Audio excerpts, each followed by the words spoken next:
Hello students, आपकी demand पे हम लोग चैप्टर नंबर 3 के प्रॉब्लम सम्स एक एक मेथड से देख रहे हैं। Substitution, elimination, cross multiplication, right. तो अभी मैं ओनली प्रॉब्लम सम सॉल्व करवा रहा हूँ, राइट। तो चलो, this is based on the substitution method, right. So this exercise normally we follow the your 3.3 exercise में भी। ओके, तो यहाँ पे सबसे पहले हम लोग क्वेश्चन नंबर 5 कर रहे हैं। मेन इंपोर्टेंस है सब्स्टिट्यूशन मेथड के अंदर नॉर्मली हम लोग इक्वेशंस बनाना। अगर वो आपको समझ में आ जाएगा तो इसके लिए आपको पूरा सम परफेक्टली रीड करना पड़ेगा एक बार, राइट। तो 5 years hence the age of the Jacob will be 3 times that of his son. 5 years ago Jacob's age was 7 times that of his son. So what are their present age? तो question के अंदर last में आपको क्या ढूंढना है वो पता चल जाएगा आपको, और क्या दिया है वो फर्स्ट 2 लाइन से पता चल जाएगा। So their present age, their means the Jacob and his son, right. तो सबसे पहले एजम्पशंस करेंगे। ओके, चैप्टर का नाम क्या है? लीनियर इक्वेशन इन 2 वेरिएबल, यानी हम लोग जो 2 वैल्यू ढूंढनी है, 2 क्वांटिटी ढूंढनी है, एक को x और एक को y कहेंगे, वो आपको अंदर से ढूंढ लेना है। तो यहाँ पे जो 2 क्वांटिटी ढूंढनी है वो एक है present age of Jacob and his son, right. So let the present age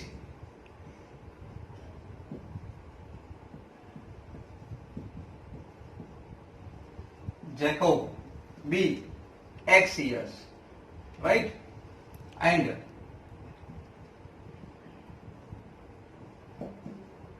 present age of his son be y years, yeah. Okay, चलो आपने एक एजम्पशन तो कर लिया। अब फर्स्ट 5 years hence, यानी 5 years hence प्रेजेंट एज से 5 साल बाद। ओके, तो 5 years hence मतलब था आफ्टर 5 years। तो आप कह सकते हो कि after 5 year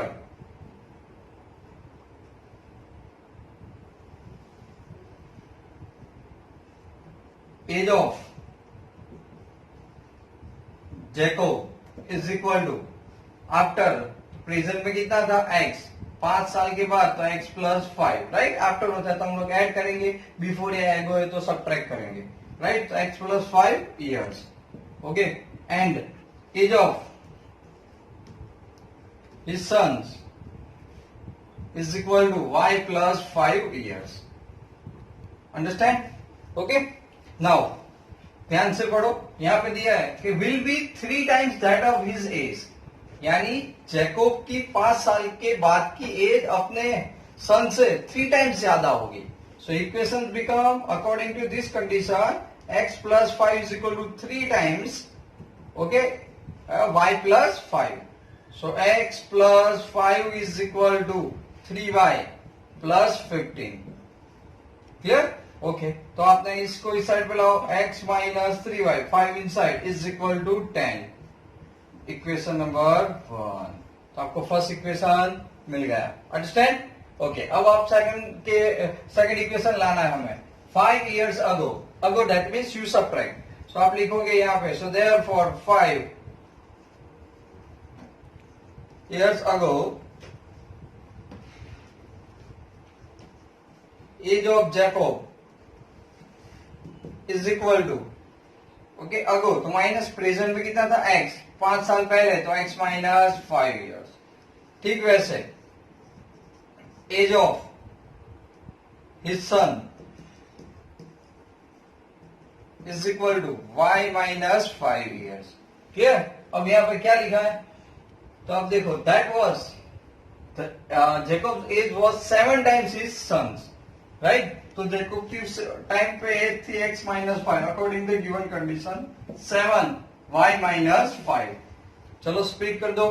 so x minus 5 is equal to 7y minus 35। So x minus 7y inside 35 negative और a plus is equal to minus 13। This is the equation number 2, right. अब दोनों इक्वेशन मिल गए, तो सब्स्टिट्यूशन मेथड में याद रखना है आपको किसी एक वेरिएबल को कन्वर्ट करना है। जिस इक्वेशन में लोगे उसके अलावा जो इक्वेशन है उसमें वो वैल्यू पुट करनी है, डिपेंड्स ऑन यू। चलो मैं यहाँ पे समझो कि मैं y को कन्वर्ट कर रहा हूँ फ्रॉम इक्वेशन नंबर 2, राइट। तो यहाँ पे मुझे 7y साइड पे तो पॉजिटिव हो गया, ये 13 तो मुझे क्या मिला x प्लस 13, राइट। ये प्लस और इस साइड पे minus, implies that y is equal to x plus 3030 divide by कितना है y का कोफिशिएंट 7, सो बाय 7। तो मुझे y की वैल्यू मिल गई। Okay, so substitute value, okay, substitute in equation number 1 we get ये वैल्यू किसमें, इक्वेशन नंबर 1, जिसमें से कन्वर्ट करो उसमें नहीं रखना वरना वापिस वही बैलेंस हो जाएगा। तो आप इक्वेशन 1 में पुट करो, सो x माइनस 3 मैं किसकी जगह पे रख रहा हूं, y।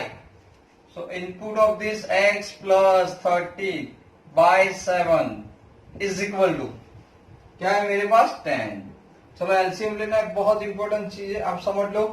A7 है, ओ एलसीएम है, तो A7 यहाँ पे x के साथ मल्टीप्लाई होगा और ये 10 के साथ, राइट। तो 7 इंटू एक्स क्या होता है 7x, 3 into x minus 3x, 30 into 3 minus 19 और is equal to 17। Understood? Okay, 7 माइनस 3 तो आप क्या लिखोगे 4x, 19 इस साइड पे तो कितना हो जाएगा 160। So x is equal to 160 divide by 4, then you got how much 40। तो 40 कौन है, x कौन था, तो x मतलब प्रेजेंट एज ऑफ जैकोब, तो आपको जैकोब की प्रेजेंट एज मिल गई 40 इयर्स। अब कौन है उसका बेटा, the age of the his sons. Okay, तो x की वैल्यू y के फॉर्मेट में आप रख दो जिसमें आपने कन्वर्ट किया था, put in this, so y is equal to x कितना मिला 40, 30 बाय 7, सो सीधी बात है 17 by 7 is equal to 10। So present age of his son is become the 10 years। Clear? Understood? Okay, so this is the solution of the normally this substitution method of this problem sums। अब देखो आपने मान लिया कि आपका answer आ गया, ये भी याद रखना है बहुत इंपॉर्टेंस, क्योंकि इस चैप्टर के अंदर आप आंसर खुद चेक कर सकते हो राइट है या रॉन्ग। x की वैल्यू कितनी आई 40, y की वैल्यू कितनी आई 10, कोई भी एक इक्वेशन में पुट कर दो, अगर LHS is equal to RHS मिल जाता है तो आपका आंसर सही है। तो x कितना है 40, तो आपने यहाँ पे 40 रख दिया, y कितना है 10, तो 40 माइनस 30 इज इक्वल टू 10, तो LHS is equal to RHS। तो चेकिंग मेथड भी अप्लाई करो ताकि आपको पीछे आंसर देखने की जरूरत नहीं पड़े। So the our both the quantities are right. So the present age of Jacob is 40 years and his son is 10 years। Clear? Understand? Okay, चलो नाउ इक्वेशन नंबर 5 है, अब 4 और इक्वेशन, तो क्वेश्चन नंबर 1 कर रहे हैं, राइट। वहां पे देखो, तो the difference between the two numbers is 26, one number is 3 times the other. Okay, find them. तो सीधी बात है डिफरेंस है, उसका मतलब क्या होगा, one number is larger and other one is smaller, right. तो फर्स्ट नंबर है उसको आप लार्जर ले लो by given conditions, right. So question number 1, तो यहाँ पे आपका let the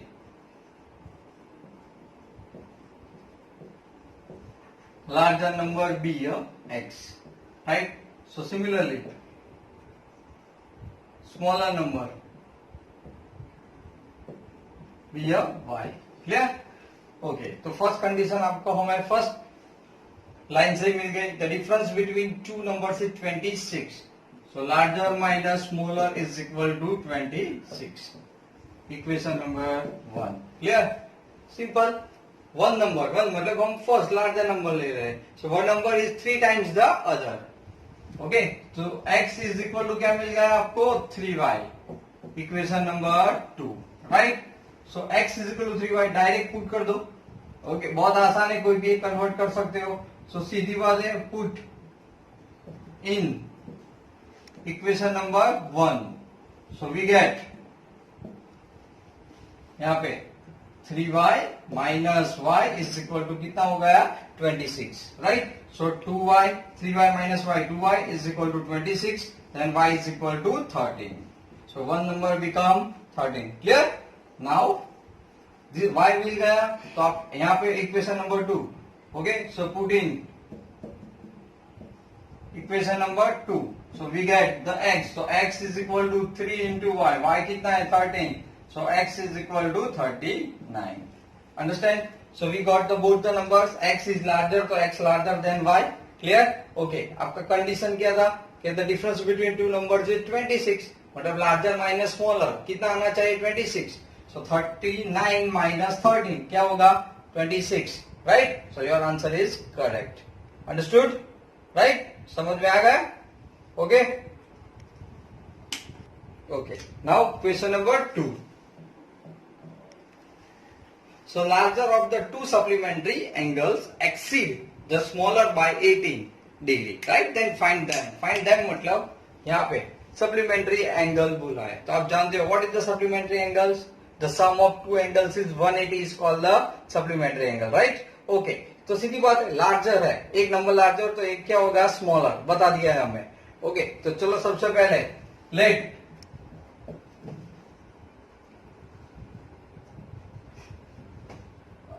larger angle be x degree, right, and smaller angle be a y degree. Always first line में आपको first equation mostly मिल जाएगा. The larger of two supplementary angles, right? Two supplementary angles. तो पहले ही बोला कि sum of two angles is equal to 180. It is called the supplementary angles. तो first equation मिल गया. Okay. Now second क्या लिखा है कि angles exceed मतलब more than. तो larger angle है वो more than the smaller by 18.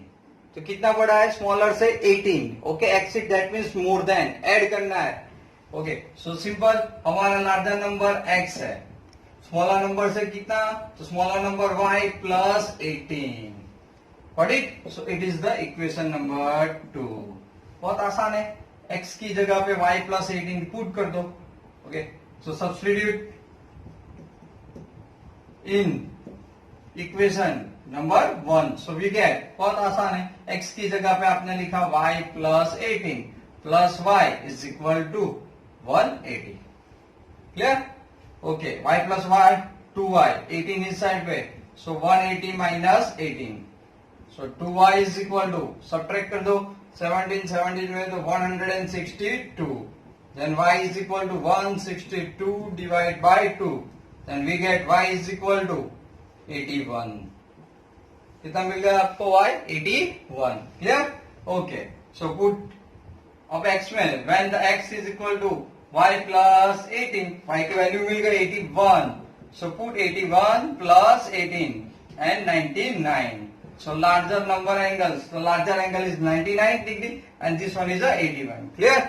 Okay check भी कर लो क्या पूछा था हमें कि जो लार्जर एंगल है वो स्मॉलर से 18 ज्यादा है. Right more than 18. तो 18 okay 81 plus 18 is equal to 99. तो हम यहाँ पे हमारा इक्वेशन सॉल्व हो जाता है. दोनों का टोटल करो तो 180 भी आ जाता है. So answer is correct. Understand. Clear. Third one the coach of the cricket team buys the 7 bats and the 6 balls for the rupees 3800 and 3800 later she buys the 3 bats and the 5 balls into rupees 1750. Find the cost of the each bat and each ball. Okay, last जो line है वो हमें बताएगी कि हमें कौन से दो वेरिएबल को चूज करना है. तो सीधी बात है cost of bat. So let cost of a bat be a rupees x and cost of a ball be a rupees y. Okay, x and y, right? Bat or ball. Now according to the given condition कितना है 7 bats and 6 ball कितने में bye करता है 3800. सो सीधी बात है 7x plus 6y is equal to 3800. Equation number 1. Then after 3 bats and 5 balls for rupees 1750, right? So here 3x plus 5y is equal to 1750, equation number 2। चलो इक्वेशन 2 को convert करते हैं। So 5y is equal to 1750 minus 3x, then y is equal to 1750 minus 3x divide by 5। y मिल गया, put in equation number 1। So substitute in equation 1। सो 7x plus 6 as it is, y की जगह पे 1750 minus 3x upon 5 is equal to 3800। Got it? ये 5 कहां पे? इसके साथ मल्टीप्लाई होगा और इसके साथ। Clear?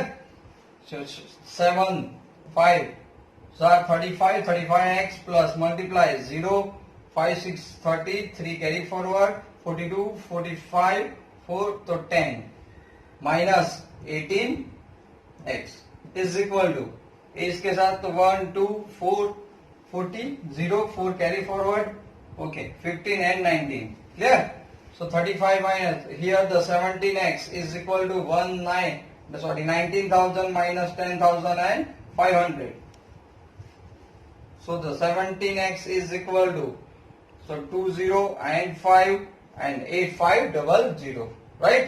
So x is equal to 8500 divided by 17. So we got 500. The cost of the one bat is equal to 500. Okay. So put this value x 500. Put here y. So y is equal to 1750 minus 3 into 500 divided by 5. So y is equal to 1750 minus 1500 divided by 5. So 250 by 5, then y is equal to 50. Right? Okay. So cost of one bat is rupees 500 and cost of a ball is a rupees 50. Understand? Clear? Okay. बहुत easy है, समझ में आ गया? Last sum, fourth one. A fraction become 9 by 11 if the 2 is added to both the numerator and denominator. If the 3 is added in the both numerator and denominator, it becomes a 5 by 6. Then find the fraction. तो fraction आप कैसे करते हैं? Numerator by denominator, right? It is the fraction. तो आपको quantity मिल गई, एक को x कहोगे और एक को y। किसको? तो सिंपल है। Question number 4, late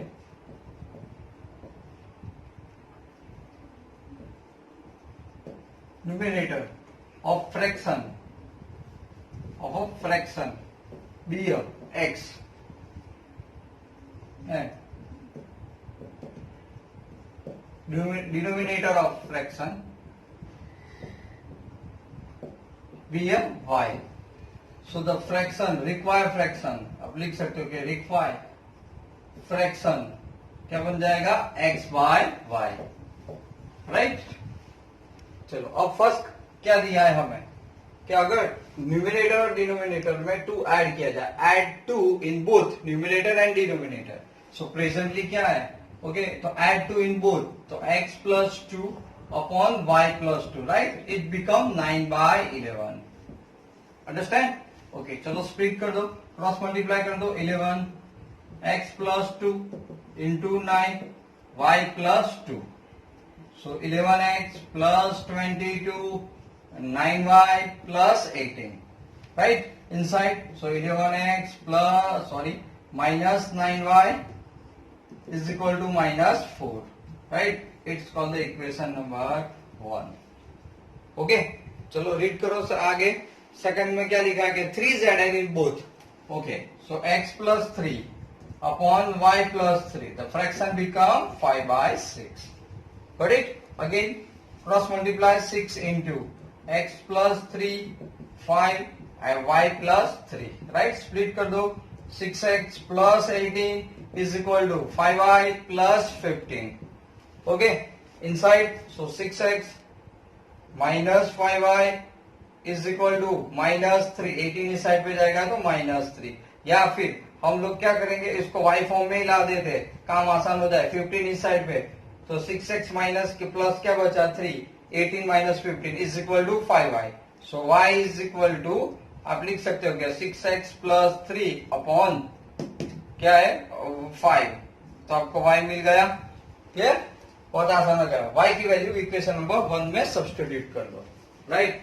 so here okay, substitute y in equation number 1, we get 11x minus 9, right. चलो y की जगह पे आप क्या लिखोगे, तो 6x plus 3 upon 5 bracket close is equal to -4, 5 here multiply and also here, so 11 5s are 55x, 9 अंदर multiply 54x minus 27, right, 9 है ना आगे, right, 11 yes, and is equal to -20। चलो यहाँ पे तो क्या बचेगा x, यहाँ पे -20 and plus 27, so x is equal to 7, x क्या मिल गया 7, राइट, x आपको 7 मिल गया। अब x की वैल्यू y के अंदर पुट कर दो, so y is equal to 6 into 3 plus 3 upon 5, 18, okay, okay, y 6, so 6 7s are 42 plus 3 45 by 5, right, तो कितना हो गया 9 5s are 45, right, so therefore